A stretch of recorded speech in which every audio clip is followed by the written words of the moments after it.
What do you think is more important, religious tolerance or freedom of expression? I'd personally say freedom of expression. I think it's very important to be tolerant, but I think ultimately, I don't know, like the mark of a free society is what you're able to say, and I feel like the right to kind of offend someone is kind of important because it's a sign that we live in a free society, ultimately, even if it can make us uncomfortable at times. So do you think I should have the right to burn a Bible, for example, if I wanted to?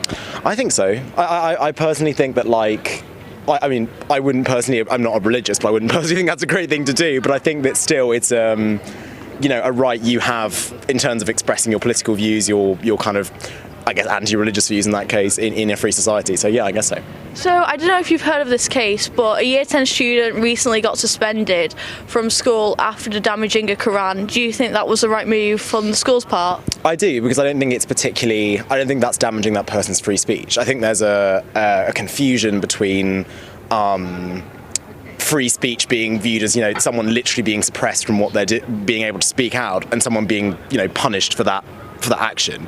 You know, it's not like they're taking legal action against them. It's a school, it's an institution, and it's quite a very, very culturally insensitive thing to do. So I think that that's not damaging that person's free speech, but I think it's correct to show that person that's very culturally insensitive and in a way racist, to be honest. But if a governmental institution is basically punishing a student for exercising their way to express themselves, do you not think that might be damaging their freedom of speech?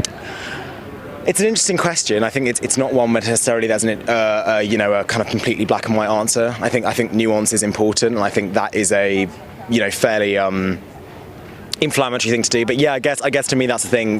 There's a difference between suppression and accountability. I think it's okay to hold people accountable to a degree for things that are culturally insensitive.